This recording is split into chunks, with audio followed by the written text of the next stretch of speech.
प्यारे बच्चों अस्सलाम वालेकुम।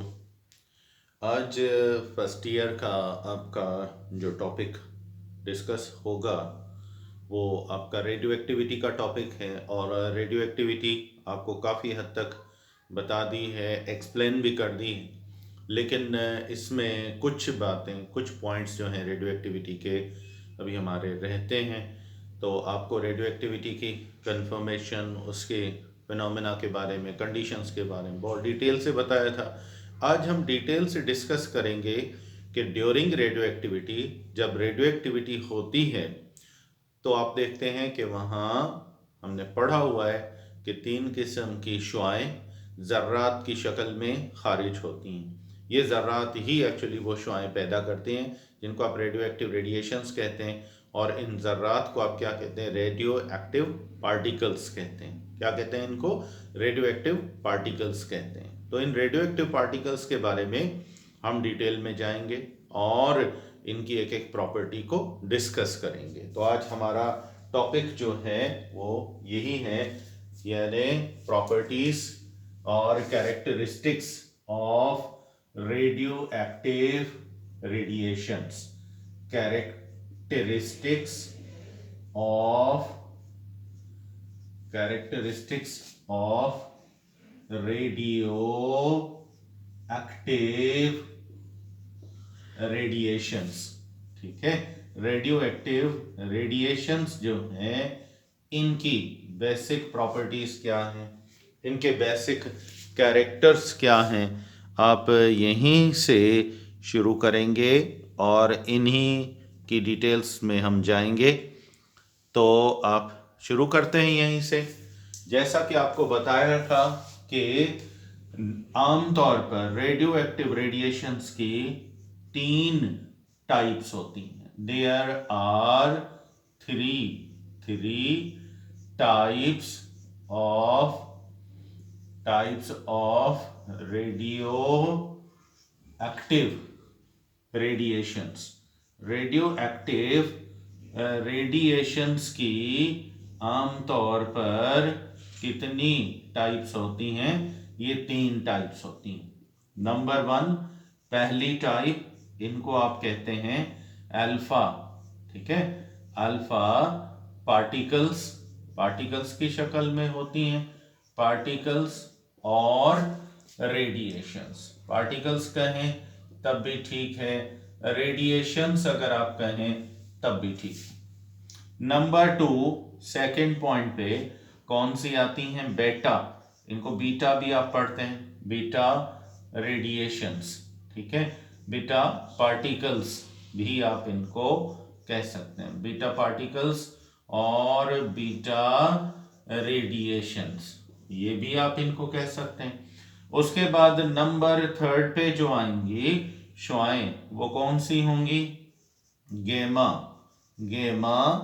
यानी ये गेमा पार्टिकल्स भी आप इनको कह सकते हैं, या फिर इनको आप गेमा रेडिएशंस भी कह सकते हैं। गेमा पार्टिकल्स कहें, गेमा रेडिएशंस कहें, कह सकते हैं, दोनों मतलब एक ही टाइप में काउंट होती हैं। तो ये ओवरऑल 3 टाइप की रेडिएशंस होंगी जिनको आप स्टडी करेंगे, जिनके आप बेसिक कैरेक्टर्स को यहाँ पर आप डिटरमाइन करेंगे। ये तीनों क्या कौन कौन सी प्रॉपर्टीज रखती हैं, कैसे पैदा होती हैं, क्या क्या इनके कैरेक्टर्स होंगे। तो हम शुरू करते हैं सबसे पहले नंबर 1, फर्स्ट टाइप रेडिएशंस की। इनको आप आमतौर पर क्या कहते हैं? Alpha particles. अल्फा पार्टिकल्स आप कह सकते हैं, या फिर अल्फा रेडिएशंस। ये पार्टिकल्स ही एनर्जी इमिट करते हैं रेडिएशंस की शक्ल में। ठीक है, अब अल्फा पार्टिकल्स हैं क्या, पहले मैं आपको ये बता दूं। ये पार्टिकल्स जो हैं, ये मतलब न्यूक्लियस होता है एटम का। अब एटम के न्यूक्लियस के अंदर क्या होते हैं? प्रोटॉन होते हैं, न्यूट्रॉन होते हैं। ठीक है, ये जब इमिट होती है, न्यूक्लियस तबाह होता है, तो उसमें क्या होता है? कभी कभी इस तरह होता है, न्यूट्रॉन प्रोटॉन डिस्ट्रॉय हो जाते हैं, न्यूक्लियस से निकलते ही डैमेज हो जाते हैं। कभी कभी इस तरह होता है कि ये पूरे ग्रुप की शक्ल में यहां से इमिट होते हैं। न्यूक्लियस इस तरह भी तबाह होता है कि ये पूरे के पूरे प्रोटॉन न्यूट्रॉन एक साथ निकल जाते हैं, ग्रुप की शक्ल में निकल जाते हैं। तो एक न्यूक्लियस है वो तबाह हो रहा है, उसमें से समझें 2 प्रोटॉन और 2 न्यूट्रॉन ये एक साथ ग्रुप की शक्ल में यहां से क्या होते हैं, इमिट होते हैं। ठीक है, न्यूक्लियस तबाह हुआ, टूट गया न्यूक्लियस। ठीक है, अब इसमें से न्यूक्लियस में से एक अल्फा श्वा अगर निकलती है, वैसे तो बहुत निकलती हैं, एक अल्फा श्वा निकलती है तो वो क्या होगी, वो किस शक्ल में होगी? एक्चुअली एक अल्फा श्वा 2 प्रोटॉन अपने साथ यहां से न्यूक्लियस से तबाही की शक्ल में न्यूक्लियस में से निकलते हैं, 2 प्रोटॉन और 2 क्या लेकर जाती हैं, न्यूट्रॉन लेकर जाती है। ठीक है, समझें ये एक अल्फा पार्टिकल है। क्या है ये? एक अल्फा पार्टिकल है। यानी न्यूक्लियस में से जब 2 प्रोटॉन 2 न्यूट्रॉन एक साथ निकलते हैं तो ये जर्रे की शक्ल में, एक ब्लॉक की शक्ल में, ग्रुप की शक्ल में निकलते हैं। इसको अल्फा पार्टिकल कहा जाता है।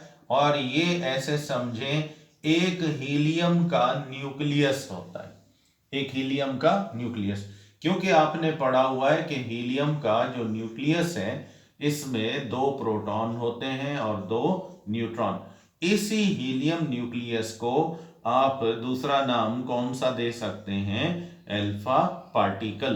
क्या नाम दे सकते हैं? Alpha particle. अब आपको इसकी हकीकत का पता चल गया कि अल्फा पार्टिकल, अल्फा जर्रा क्या है, असल में क्या है।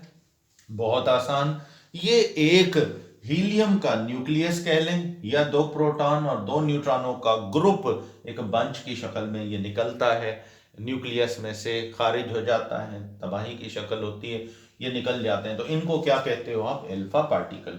तो एक अल्फा पार्टिकल, 2 प्रोटॉन 2 न्यूट्रॉन, या फिर एक समझो हीलियम का न्यूक्लियस, ये अल्फा पार्टिकल की हकीकत है, ये अल्फा पार्टिकल कहलाता है। ठीक है, अब आते हैं कि ये कब इमिट होती हैं। ये सिर्फ और सिर्फ कब इमिट होंगी? जहां रेडियो एक्टिविटी होगी वहां इमिट होंगी।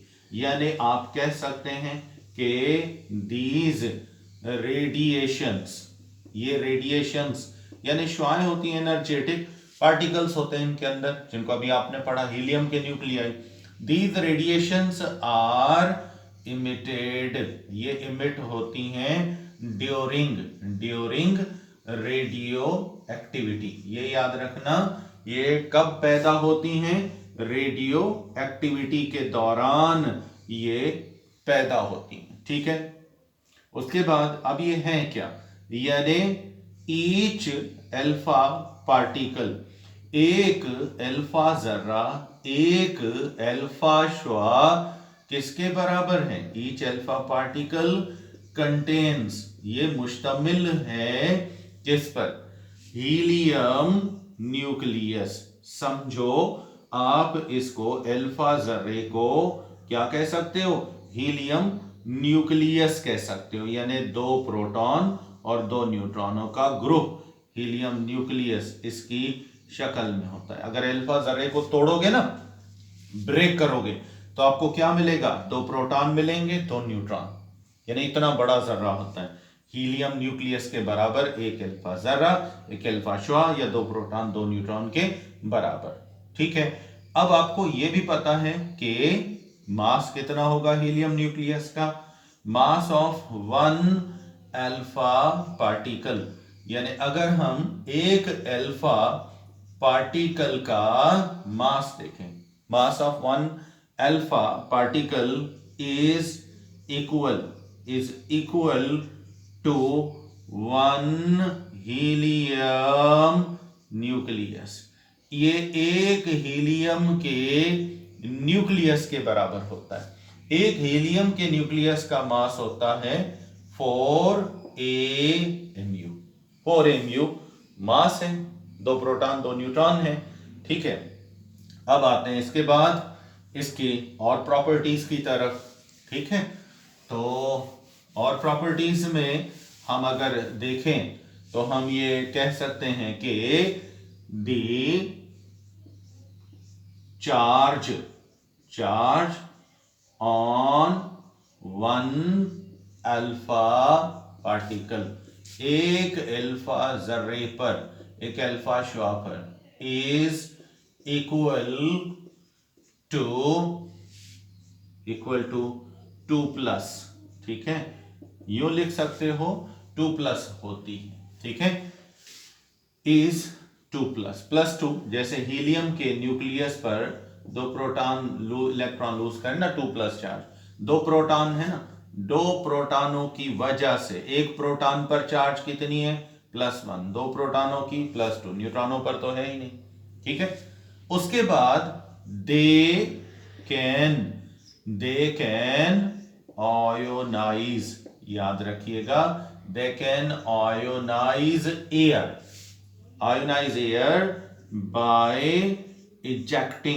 by ejecting their electrons। ये एयर को क्या करती हैं, ये आयोनाइज करते हैं, अल्फा पार्टिकल्स एयर को क्या करते हैं, आयोनाइज करते हैं। कैसे, इजेक्टिंग इलेक्ट्रॉन्स, ठीक है। अब इस प्रॉपर्टी को समझते हैं कि कैसे ये आयोनाइज करते हैं एयर को, इलेक्ट्रॉन्स को कैसे धकेल के बाहर निकालते हैं, ठीक है। और इनका आमतौर देखिए, एयर के अंदर आपको पता है एटम्स होते हैं, आयंस होते हैं, मॉलिक्यूल्स होते हैं, ठीक है, बहुत सारे पार्टिकल्स, मतलब मॉलिक्यूलर फॉर्म में एटम्स भी हो सकते हैं, जैसे ऑक्सीजन है, जैसा कि आपको पता है नाइट्रोजन है। ये शुआएं जो होती हैं, अल्फा जर्रात जो होते हैं, बहुत हेवी होते हैं, ये तेज रफ्तारी से टकराते हैं, किससे टकराते हैं, इलेक्ट्रॉनों से, और धकेल के इलेक्ट्रॉनों को क्या कर देते हैं, ये इलेक्ट्रॉनों को धकेल कर उनके शेल्स में से निकाल दे। इजेक्ट आउट का मतलब होता है धकेल कर बाहर निकाल देना। ये जैसे ही अल्फा शुआ टकराई, इसने क्या किया, इलेक्ट्रॉन से जैसे टकराई, इलेक्ट्रॉन बाहर आ गए, ठीक है, इस तरीके से। अब ये जब इलेक्ट्रॉन निकल जाएगा एटमों में से, तो ये एटम या मॉलिक्यूल नहीं रहेंगे, बल्कि ये क्या कहलाएंगे, अब ये आयंस कहलाएंगे। क्या कहलाएंगे, आयंस कहलाएंगे। तो इस तरह इस अमल को आप क्या कहते हैं, आयोनाइजेशन ऑफ एयर, हवा को आयोनाइज करना। माना इलेक्ट्रॉन है, धकेल दिया, बाहर निकाल दिया, उनमें से इलेक्ट्रॉन एटमों में से, मॉलिक्यूल में से रिमूव हो गए, उन पर प्लस चार्ज आ गई, चाहे वो भले पेयर में क्यों ना हो। ये इतनी ताकतवर होती हैं कि इलेक्ट्रॉनों को, पेयर्ड इलेक्ट्रॉनों को भी ये धकेल कर बाहर निकाल देती हैं, ठीक है, इजेक्ट आउट कर देती हैं। तो इनका काम इस तरह ये हवा के मॉलिक्यूल्स को क्या करती हैं, आयोनाइज करती हैं, ठीक है।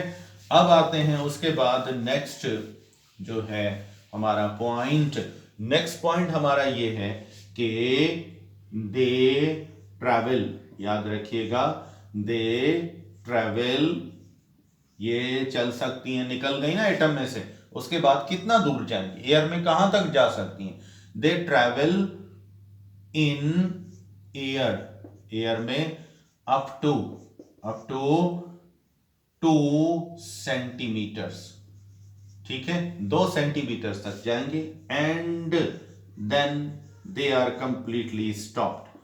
ये हरकत कर सकती है, मूव कर से निकली, 2 सेंटीमीटर तक ट्रेवल किया, ठीक है, और इनकी काइनेटिक एनर्जी खत्म हो जाती है और एनर्जी में चेंज हो जाती है, पोटेंशियल दूसरी चीजों में, दूसरी एनर्जी की फॉर्म में आ जाती है। लेकिन ये अपनी यानी 2 सेंटीमीटर एयर में जाएंगे, एंड देन, और फिर ये रुकेंगे, ये किसी में एब्जॉर्ब हो जाएंगे, एनर्जी उसको देंगे आइटम्स में, बॉडीज में, ठीक है। Then they are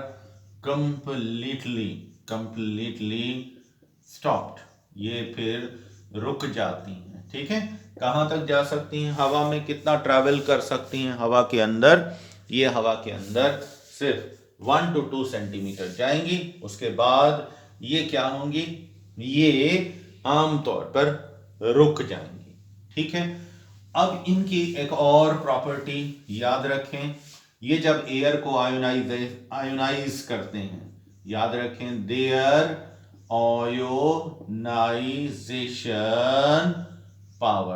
ionisation power is maximum. इनका बाकी अपनी शुआओं से, बाकी सारी मतलब जितनी भी रेडियो एक्टिव शुआएं हैं उनसे आयोनाइजेशन पावर सबसे ज्यादा होता है।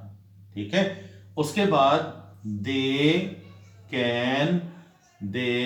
कैन पेनिट्रेट, ये पेनिट्रेट कर सकती हैं, गुजर सकती हैं बगैर किसी सुराख किए, penetrate from small thickness of matter.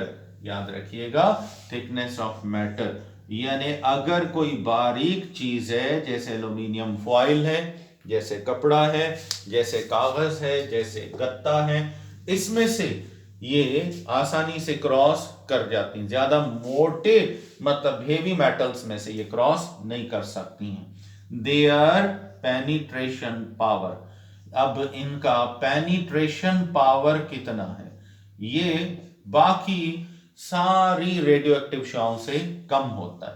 There penetration power is lowest, यानी ये कोई ज्यादा नहीं होता, lowest in all radioactive radiations. सारी रेडियो एक्टिव रेडिएशंस में सबसे कम पेनिट्रेशन पावर इन्हीं का होता है। याद रखना, इन्हीं का सबसे लोएस्ट पेनिट्रेशन पावर होता है। अब आते हैं कि अगर एक अल्फा शुआ जो है वो क्या करती है, वो एयर में से, समझो एटम में से निकलती है, न्यूक्लियस में से निकलती है, तो न्यूक्लियस पे कितना फर्क पड़ेगा। हो सकता है मेरी पिक आपको थोड़ा, मेरा चेहरा आधा नजर आ रहा हो, खैर है, आपने पढ़ना है यहाँ पे। तो ये जब अल्फा रेडिएशन होती है, अल्फा इमिशन होती है, तो न्यूक्लियस पे क्या असर पड़ता है ड्यूरिंग अल्फा इमिशन।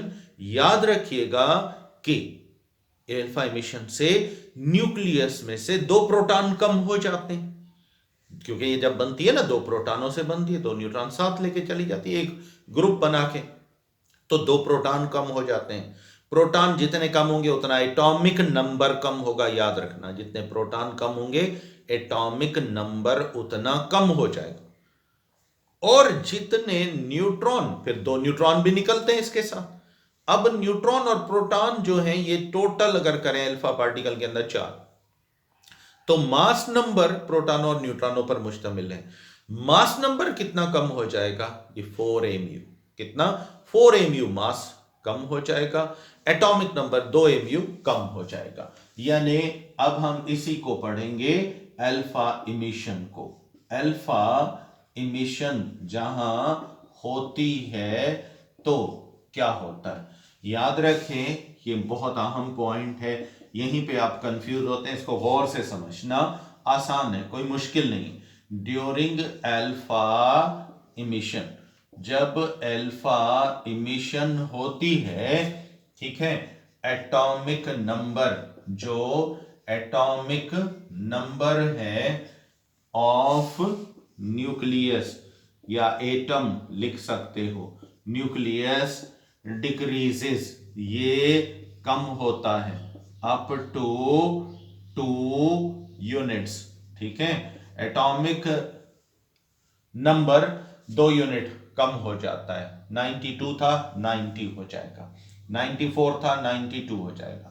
एंड और मास नंबर, और जो मास नंबर है इज डिक्रीज्ड, ये डिक्रीज हो जाता है, डिक्रीज्ड अप टू 4 AMU, और मास कितना कम हो जाता है, 4 AMU तक मास क्या हो जाएगा, कम हो जाएगा। ठीक है, अब हम इसी को देखते हैं कि मास कैसे कम हुआ और ये अल्फा इमिशन किस तरह होगी।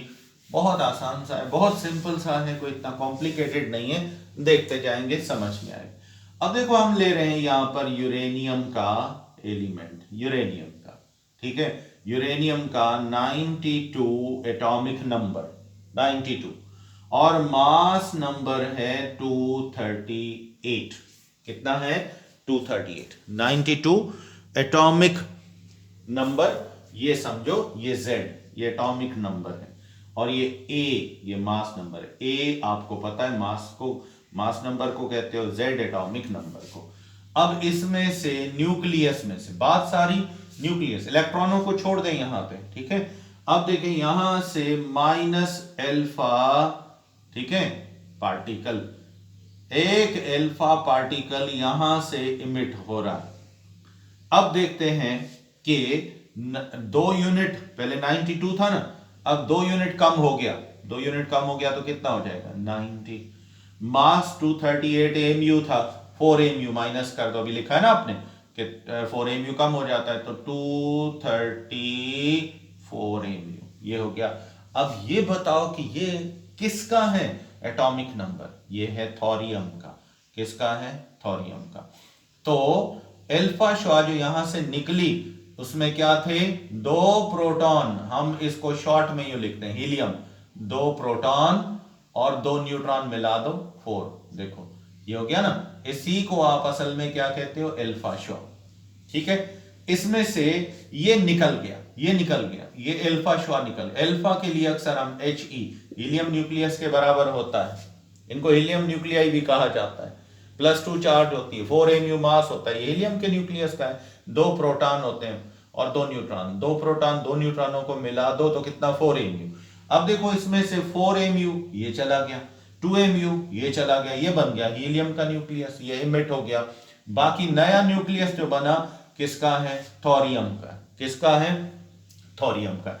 इस तरह जितने अल्फा, फिर अगर दूसरा है, अगर एक और अल्फा श्वा निकलेगी तो और 2 एमयू कम हो, 2 यूनिट ये कम होगा, 4 एमयू और कम, फिर एक और निकलेगी। इस तरह ये एक जब निकलेगी इतना होगा, मास का फर्क होगा। अब 2 निकले तो इसको डबल कर लो, मास 2 और कम कर लो, 3 निकले 6 कम कर लो, और 4 निकले 8 कम कर लो, मास को डबल, यानी 8 है तो 16 एमयू कम कर दो, और एटॉमिक यूनिट को 8 एमयू क्या कर दो? कम कर दो, डबल पे, ठीक है। तो इस तरह अल्फा इमिशन होती है, और ये अल्फा इमिशन आमतौर पर एक हीलियम न्यूक्लियस समझो निकल जाता है न्यूक्लियस में से, न्यूक्लियस के 2 प्रोटॉन कम हो जाते हैं, 2 न्यूट्रॉन, ठीक है, 2 प्रोटॉन कम हो गए, एक मतलब मास एटॉमिक नंबर 2 यूनिट कम, 4 एमयू मास कम हो गया, प्रोटॉन न्यूट्रॉन निकल गए, 4 एमयू कम हो जाएगा। तो ये था इसका अल्फा इमिशन का तरीका, अल्फा इमिशन जब होती है। अब आते हैं second type of the radiations, इनको आप आम तौर पर क्या कहते हैं? बीटा। हम, ये वैसे वर्ड है बेटा, बेटा पार्टिकल्स, ठीक है, हम इसको बीटा पार्टिकल्स पढ़ते हैं और रेडिएशंस पढ़ते हैं। चलें ठीक है, कोई हर्ज नहीं, प्रोनाउंसिएशन हर एक की अलग अलग हो सकती है, लेकिन पार्टिकल तो वही है, ठीक है। अब देखते हैं कि ये क्या है।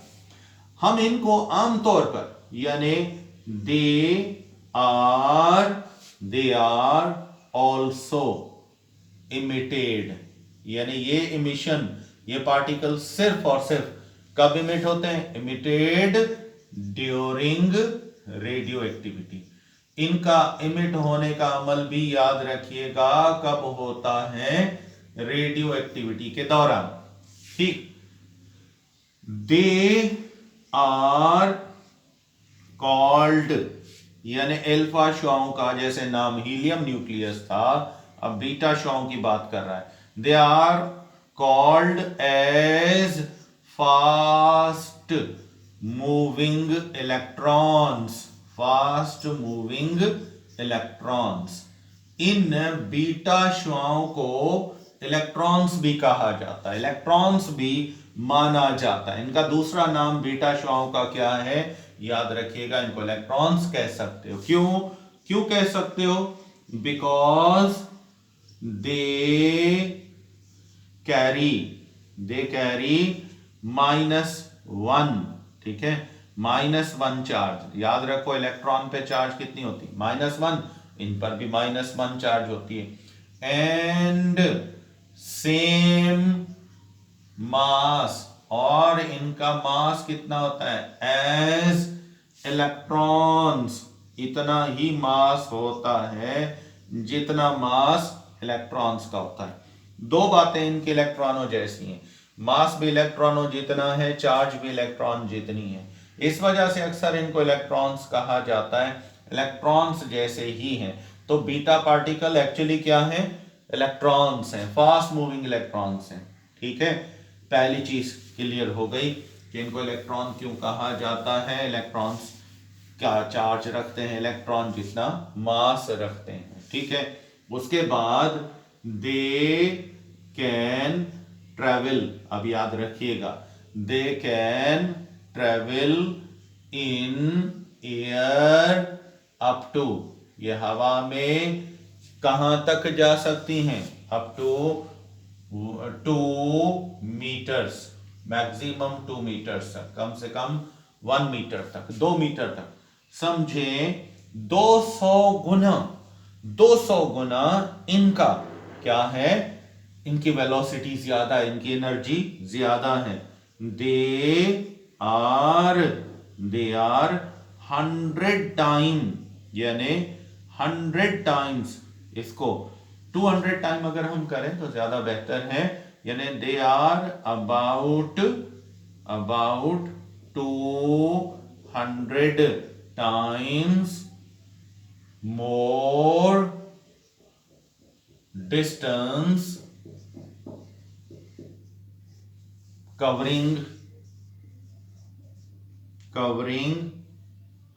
distance covering particles as compared to alpha particles, अल्फा पार्टिकल से हवा के अंदर 200 गुना ज्यादा स्पेस ये कवर कर सकते हैं। उसके बाद ये रुक जाते हैं, किसी और में एब्जॉर्ब हो जाते हैं, ये इनकी प्रॉपर्टी है। ठीक है, अब आते हैं इसके बाद नेक्स्ट, इनका कैरेक्टर क्या है, ये भी अल्फा शॉ की तरह दे ऑल्सो आयोनाइज, याद रखिएगा, दे ऑल्सो आयोनाइज एयर, ये एयर को आयोनाइज करती हैं बाय इजेक्टिंग देयर इलेक्ट्रॉन्स, ये भी इनके हवा में से जो मॉलिक्यूल्स होते हैं इनके इलेक्ट्रॉन्स को धकेल कर निकाल देती हैं और इनको किस में चेंज कर देती हैं, आयंस में चेंज कर देती हैं। किस में चेंज कर देती हैं, आयंस में, जैसे अल्फा शॉएं करती हैं। पर इनका आयोनाइजेशन पावर अल्फा शॉ से क्या होता है, ये कम होता है। Their ionisation power is less than किससे, अल्फा पार्टिकल्स से इनका ये पावर कम होता है। ठीक है, हल्की है ना, मास में जितना मास ज्यादा होगा, याद रखना, मास ऑफ पार्टिकल, जितना पार्टिकल हेवी होगा directly proportional to rate of ionisation, यानी आयोनाइजेशन का रेट जो है ना वो मास ऑफ पार्टिकल के साथ सीधा ताल्लुक रखता है। जितना पार्टिकल मैसिव होगा, जितना पार्टिकल हेवी होगा, उतना समझ लो आयोनाइजेशन वो ज्यादा करेगा। क्या करेगा, ज्यादा करेगा। तो ये हल्के हैं मास में, इस वजह से ये इलेक्ट्रॉन जितना मास रखते हैं, और वो देखो अल्फा 4 प्रोटॉन 4 न्यूट्रॉन जितना मास रखता है, तो वो तो हेवी है ना, तो उनका आयोनाइजेशन पावर ज्यादा है। दे कैन पेनिट्रेट, ये पेनिट्रेट कर सकती हैं। ठीक है, they can penetrate from small thickness of matter, ये भी, लेकिन अल्फा के मुकाबले में थोड़ा ज्यादा, यानी स्मॉल थिकनेस ऑफ मैटर, बारीक मैटर जो है, सच एज, मिसाल के तौर पर एल्यूमिनियम की बारीक शीट, एल्यूमिनियम फॉइल, फॉइल कहते हैं बारीक मसामदार शीट को, बारीक सुराखों वाली एल्यूमिनियम फॉइल, पेपर, ठीक है। उसके बाद हार्ड बोर्ड, इसमें से ये आसानी से क्रॉस कर जाती हैं, क्लॉथ इसमें से क्रॉस कर सकती हैं, ठीक है। उसके बाद सेल मेम्ब्रेन, सेल मेम्ब्रेन में से क्रॉस कर सकती हैं, ठीक है। तो इतने मतलब काफी सारे मैटर में से क्रॉस कर सकती हैं। देयर पेनिट्रेशन पावर, इनका पेनिट्रेशन पावर जो है, ये याद रखिएगा, इज ग्रेटर, ये ज्यादा होता है than alpha particles, alpha particles से ज्यादा पेनिट्रेशन पावर ये रखती हैं। क्यों ज्यादा रखती हैं? क्योंकि ये वजन में हल्की हैं, ज्यादा एयर में ट्रेवल करती हैं, ठीक है, नेगेटिव चार्ज रखती हैं, इलेक्ट्रॉनों जितनी होती हैं, इस वजह से। अब आते हैं हम इसके मेन पॉइंट की तरफ, और मेन पॉइंट क्या है? वो है बीटा इमिशन। बीटा इमिशन कैसे होता है? बीटा इमिशन का मकसद क्या होता है? जब किसी न्यूक्लियस में से अगर बीटा पार्टिकल इमिट हो जाए, तब क्या होगा? वहां क्या पोजीशन होगी न्यूक्लियस की? यहां पर याद रखें, during beta emission, beta emission जहां भी होती है वहां पर during beta emission the atomic mass, atomic mass जो है रिमेन्स, ये क्या होगा? Remains unchanged. भाई जहां किसी एटम में से क्या निकलेगी? बीटा पार्टिकल निकलेगी, तो उसके न्यूक्लियस का मास पे कोई असर नहीं पड़ेगा, मास वही सेम रहेगा, बट पर एटॉमिक नंबर, पर उसका एटॉमिक नंबर क्या होगा? इंक्रीजेस। क्या हो जाएगा? इंक्रीज होगा अप टू कितना?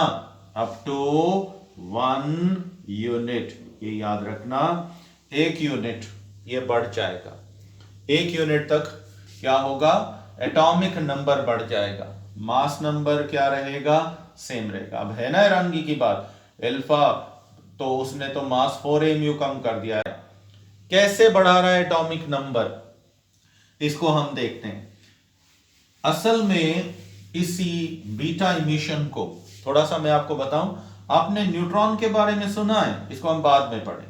असल में न्यूट्रॉन जो है वो अक्सर कहा जाता है कि ये न्यूट्रल है। क्या है ये न्यूट्रल है। न्यूट्रल का मतलब है having no charge. Actually charge का मतलब नो चार्ज कुछ भी नहीं, मैटर तो है ना अंदर। इसके अंदर न्यूट्रॉन के अंदर समझे दोनों चार्जेस इक्वल अमाउंट में है। जब न्यूट्रॉन तबाह होता है, इस न्यूट्रॉन की डिसइंटीग्रेशन होती है। आसान सा है, इसको समझ लो, बीटा इमिशन कुछ भी नहीं है, समझ में आ जाएगी। डिसइंटीग्रेशन माना तबाही हुई न्यूट्रॉन की, एक न्यूट्रॉन तबाह हुआ तो ये मैन कौन से पार्टिकल प्रोड्यूस करता है? ये तकसीम हो जाता है, तबाह हो जाता है, एक प्रोटॉन बना देता है और एक इलेक्ट्रॉन। तो यानी हम कह सकते हैं कि न्यूट्रॉन जो है वो बेसिकली इलेक्ट्रॉन भी बनाता है और प्रोटॉन बनाता है। यानी न्यूट्रॉन तबाह हो गया, 2 टुकड़े हो जाएगा, प्रोटॉन अलग इलेक्ट्रॉन अलग। ये फिर प्रोटॉन इलेक्ट्रॉन आपस में मिल जाएं तो न्यूट्रॉन बना सकते हैं। ये है न्यूट्रॉन के न्यूट्रल पार्टिकल होने की हकीकत। यानी प्लस और माइनस देखो कैंसिल हो जाएंगे, न्यूट्रल हो जाएगा। तो यही चीज बीटा इमिशन में आती है। इसी वजह से बीटा इमिशन को आप दूसरा नाम कौन सा देते हो? Neutron emission. बीटा इमिशन का दूसरा नाम कौन सा है? न्यूट्रॉन इमिशन भी है, ठीक है ना? कौन सा? Neutron emission. अब न्यूट्रॉन इमिशन देखते हैं, ये क्या है? देखें, जो ये बीटा पार्टिकल है। मिसाल के तौर पे हम देखते हैं कि हमारे पास एक न्यूक्लियस है और वो न्यूक्लियस जो है वो हमारे पास कौन सा है, थोरियम का है। किसका न्यूक्लियस है, थोरियम का है। ठीक है, ये देखो TH थोरियम का भी मैंने लिखा था, एटॉमिक नंबर कितना था 90, मास नंबर कितना था 234। अब इस थोरियम में से समझो क्या हो रहा है, बीटा इमिशन। एक बीटा इमिशन ज्यादा हो तो यही रेशो डबल, फिर ट्रिपल, फिर इतना करते जाओ जैसे अल्फा में किया था। तो क्या होगा, यहां एटॉमिक नंबर एक नंबर बढ़ जाएगा, एक नंबर बढ़ जाएगा, मास नंबर सेम रहेगा, आइसोटोप सुना है ना, वो बनेंगे। और 91 किसका है, कौन से एलिमेंट का है, पैलेडियम। अब यहां एक इलेक्ट्रॉन इमिट होगा, इसी इलेक्ट्रॉन को आप क्या कहेंगे, बीटा पार्टिकल। ये बीटा समझो इमिट हो गया, ये इमिट हो गया। ठीक है, अब थोड़ा आपको समझ में नहीं आया होगा कि ये किस तरह हुआ। भाई बहुत सिंपल सा तरीका है, आपको पता है इसका 90 क्या है। अब ये आप इक्वेशन पहले नोट कर लें, अब मैं आपको ये समझाता हूं किस तरह हुआ, ये अमल कैसे हुआ। देखें, हम बहुत सिंपल तरीके से इसको समझ सकते हैं। हमारे पास 234 इसका मास नंबर था, 90 जिसमें न्यूट्रॉन थे 4, और ये 13 में से 4, 144। अब ये देखो ये न्यूक्लियस है, ये न्यूक्लियस है किसका है, थोरियम का, जिसमें 90 तो प्रोटॉन है, ठीक है, और 144 क्या है, न्यूट्रॉन्स हैं। कितने न्यूट्रॉन्स हैं, 144 न्यूट्रॉन है। ये समझ लो किसका न्यूक्लियस है, थोरियम का न्यूक्लियस है, थोरियम का। ठीक है, 90 और 234 ये प्लस करोगे ना तो ये आपको दोबारा मिल जाएगा।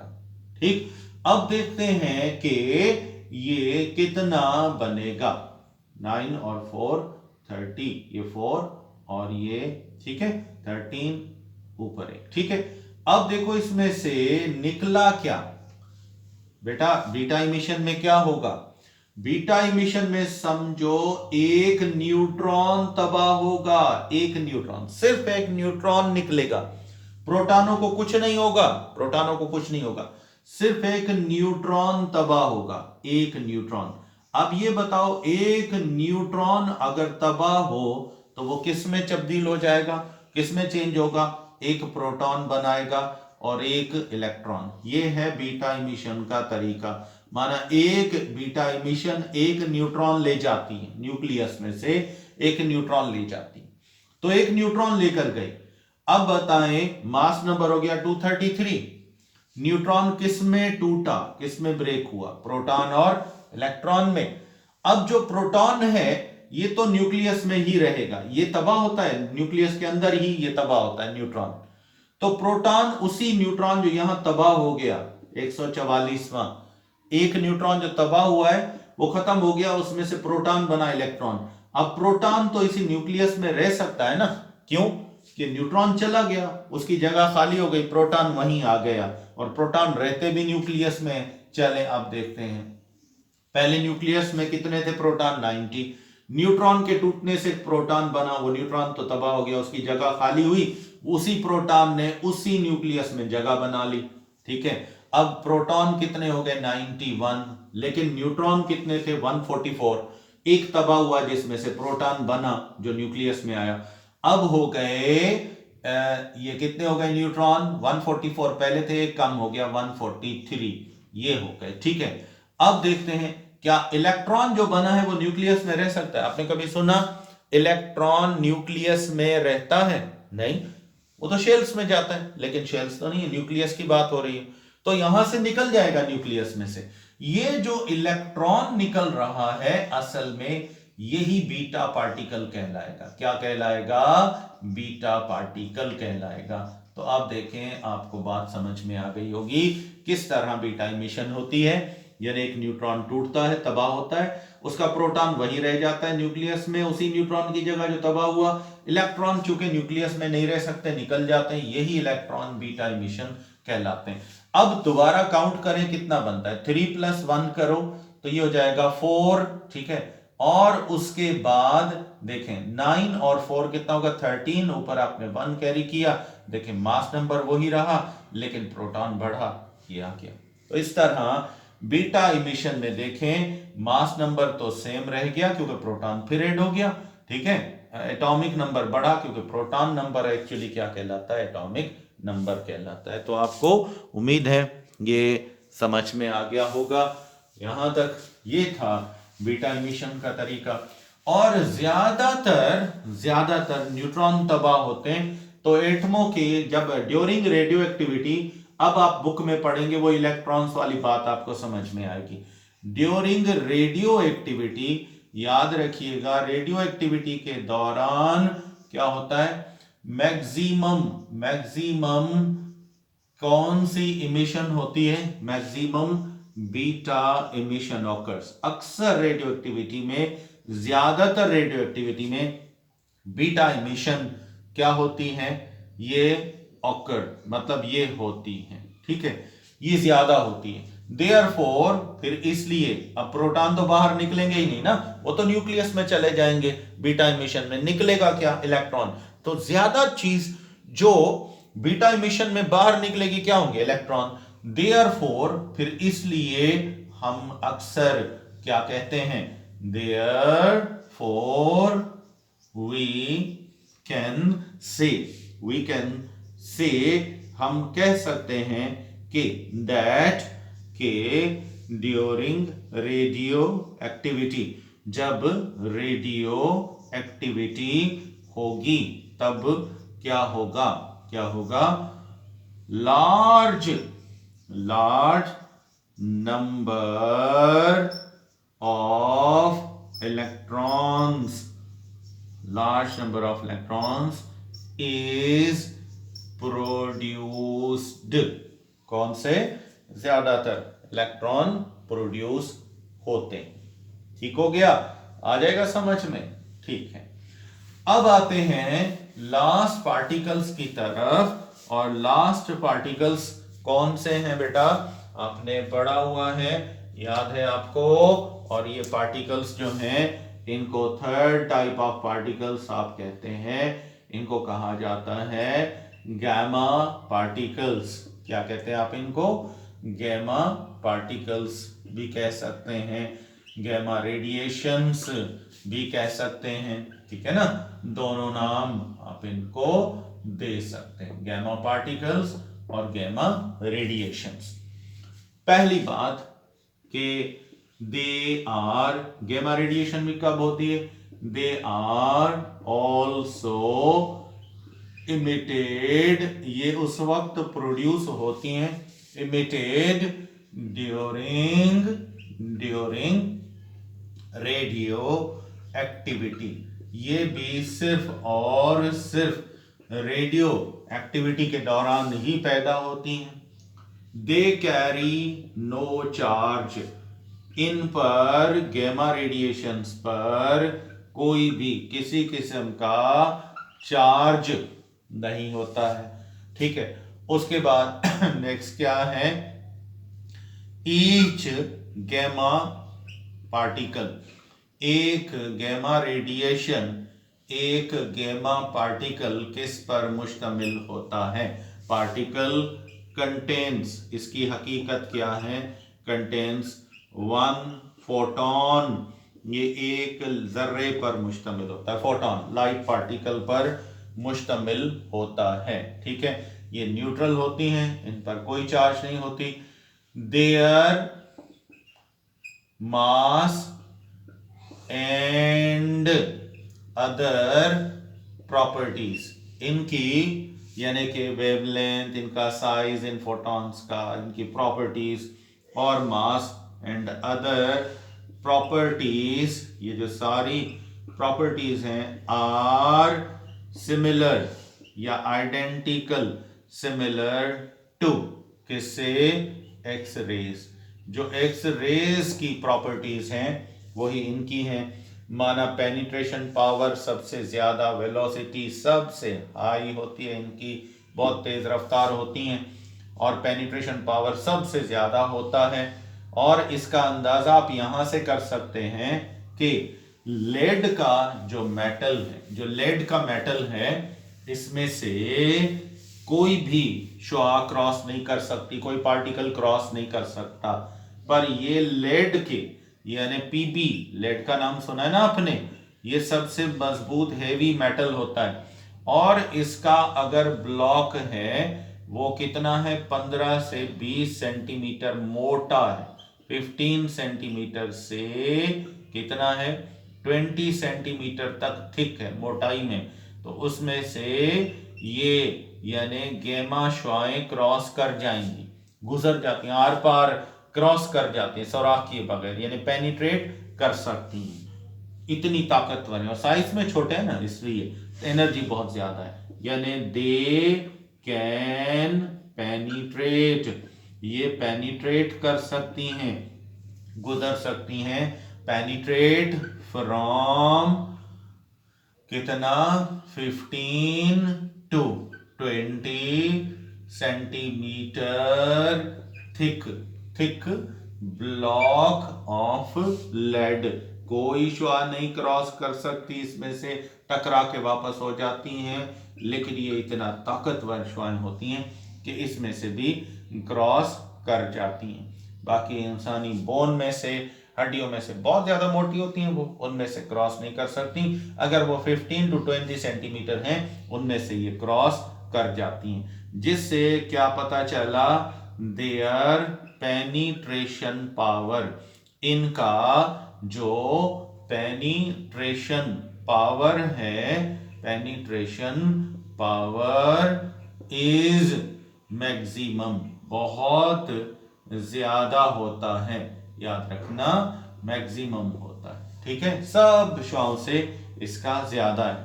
बट पर देयर आयोनाइजेशन पावर, पर अगर हम इनके आयोनाइजेशन पावर की बात करें तो वो बहुत कम है। आयोनाइजेशन पावर इज लीस्ट, ये सारी श्वाओं में से पेनिट्रेशन पावर इनका ज्यादा है, आयोनाइजेशन पावर बहुत कम है। उसके बाद और ये हवा में 200 मीटर तक जा सकती हैं, फिर रुकेंगी, किसी में एब्जॉर्ब हो जाती हैं, ठीक है, या मुकम्मल तौर पर रुक जाती हैं, मैटर में शामिल हो जाती हैं, ठीक है। They also ionise air by ejecting their electrons, यानी ये भी हवा के मॉलिक्यूल्स में से इलेक्ट्रॉन्स को धकेल कर बाहर निकाल देती हैं और एयर को क्या कर देती हैं, आयोनाइज कर देती हैं। क्या कर देती हैं, आयोनाइज कर देती हैं। तो यहां पर ड्यूरिंग गैमा इमिशन, ये भी याद रखिएगा, जब गैमा इमिशन होती है, ड्यूरिंग गैमा इमिशन, जहां भी गैमा इमिशन हो तो वहां क्या होगा, ना तो एटॉमिक मास पर कोई कमी मतलब चेंज आएगी और ना ही एटॉमिक नंबर पर। Emission, no change in atomic mass as well as number, ना एटॉमिक नंबर पे कोई फर्क पड़ेगा और ना ही कोई मास नंबर पे फर्क पड़ेगा, यानी ये इमिट हो जाएं फोटॉन्स की शक्ल में। ये अल्फा बीटा दोनों इमिशंस के दौरान ये भी इमिट होती हैं, तो इनसे आम तौर पर इनके साथ साथ चलती रहती हैं, कभी कभी अकेली भी इमिट होती हैं, और ये जो है इनसे एटॉमिक नंबर या मास नंबर पे कोई फर्क नहीं पड़ता है। आखिरी लास्ट इनकी प्रॉपर्टी, ये गैमा जो श्वाएं हैं इनकी एक और प्रॉपर्टी है, बहुत कॉमन है, ये ह्यूमन डीएनए जो होता है, प्रोटीन्स जो होती हैं डीएनए, इसमें अगर ये एब्जॉर्ब हो जाए हमारे सेल्स में, ये हमारे डीएनए को चेंज कर सकती हैं। ठीक है, यानी दे कैन चेंज, अगर ये हमारे डीएनए में सेल्स में एब्जॉर्ब हो गई तो हमारा डीएनए चेंज कर सकते हैं, उसको नुकसान पहुंचा सकती हैं। दे कैंसर आपने सुना होगा, ये इसी वजह से भी होता है, डैमेज कर देती हैं। दे कैन चेंज, ये चेंज कर सकती हैं, और डैमेज, ये डैमेज कर सकती हैं किसको, और डीएनए, किसी भी जानदार का डीएनए है, डीऑक्सी न्यूक्लिक एसिड्स होते हैं, डीऑक्सी राइबोन्यूक्लिक एसिड, इनका स्ट्रक्चर चेंज कर सकती हैं और यानी इनको खत्म भी कर सकती हैं। इसकी एग्जाम्पल आपको थोड़ा सा मैं बता देता हूं। आपने एक मूवी देखी होगी हल्क, इसको आमतौर पर, ये हल्क मूवी जो है, इसमें हल्क का डीएनए जो चेंज होता है, डीएनए चेंज जो आई थी इसमें, वो किसकी वजह से आई थी, वो उन्होंने बताया है गैमा। ये तो वैसे इमेजिनरी मूवी है, लेकिन ये असल कैरेक्टर यही चीज है, ये चेंज कर सकता है। उन्होंने तो उसको फिक्शनल बना दिया है, लेकिन ये डीएनए को चेंज कर सकती हैं। तो आप अगर इस मूवी में देखेंगे उसकी बॉडी एकदम ग्रो करती है, वो हैवी बॉडी हो जाता है। तो एक्चुअली ये डीएनए की चेंज जो है due to absorption of gamma radiation, इसकी वजह से हुआ है।